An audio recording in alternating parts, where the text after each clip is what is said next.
পুনর্মূল্যায়ন group C, group D এবং নবম দশম কি হতে পারে?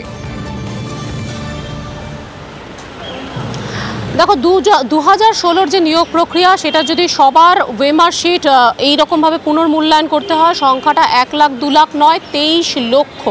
এবং এই 23 লক্ষ ওয়েমার্কশিটের পুনর্মূল্যায়ন করা সম্ভব কিনা সে প্রসঙ্গে যখন কমিশনের কাছে জানতে চায় আদালত, কমিশন জানে যে সময় সাপেক্ষ, কিন্তু এটা ওয়েমার্কশিট পুনর্মূল্যায়ন করা যায়। এখন দ্বিতীয় প্রশ্ন হচ্ছে যে এই ওয়েমার্কশিটকে কি সত্যি বিশ্বাস করছে কমিশন? এখানে জানাচ্ছে যে তারা সম্পূর্ণ বিশ্বাস করছে বা করছে না এই ধরনের কোনো সিদ্ধান্ত তারা জানাবে না। তার কারণ একটাই, যে এই ওয়েমার্কশিটগুলো সিবিআই পুনরুদ্ধার করে তাদের কাছে দিয়েছে। অর্থাৎ আরও এই প্রসিডিংসে এগিয়ে যাওয়া যাবে, যেখানে বিতর্কিত চাকরি প্রাপকরা ইতিমধ্যে এই পুনর্মূল্যায়নের বিরুদ্ধে জানিয়েছেন। সেক্ষেত্রে আদৌ যদি ওয়েমার্কশিট পুনর্মূল্যায়নটা বিশ্বাসযোগ্যতা না থাকে, তাহলে কার ভিত্তিতে পুনর্মূল্যায়ন হবে? আসলে গোটা শুনানিতে গতকাল আমরা দেখেছি বিচারপতি ডিভিশন বেঞ্চ দুটো পদ্ধতির কথা বলেছিলেন, যে হয় গোটা নিয়োগ প্রক্রিয়া বাতিল করে দেওয়া হবে অথবা অংশ বিশেষ বাতিল করে দেওয়া হবে। আজকের আরেকটা প্রসিডিংসের কথা বলেছেন যে পুনর্মূল্যায়ন কি করা সম্ভব?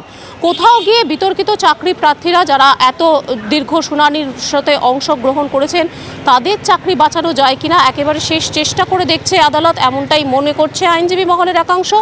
আগামীকাল এই শুনানি থাকছে এবং পিউ এই স্পেশাল বেঞ্চের উপর নির্ধারিত হবে এই 4টি জায়গার, অর্থাৎ নবম দশম গ্রুপ সি, গ্রুপ ডির যাবতীয় বিতর্কিত চাকরি প্রাপক তাদের চাকরি থাকছে কিনা। একদম, মানে সেই আশঙ্কাই তো আরো বড় হচ্ছে যে এবার কি চাকরিগুলো বাতিল হয়ে যাবে। ভাবুন তার পলিটিক্যাল ইমপ্লিকেশন কি হবে। কোর্ট যা সিদ্ধান্ত নিল সেই প্রক্রিয়া যদি বাস্তবায়িত হয়, কোর্ট কি সিদ্ধান্ত নেবে এখনো জানি না, তার রাজনৈতিক প্রতিক্রিয়া কি হবে এই ভোটের মুখে, কি বড় আকারের হবে। আমি এদিকে অবশ্যই নজর রাখবো। আমরা একটু পরে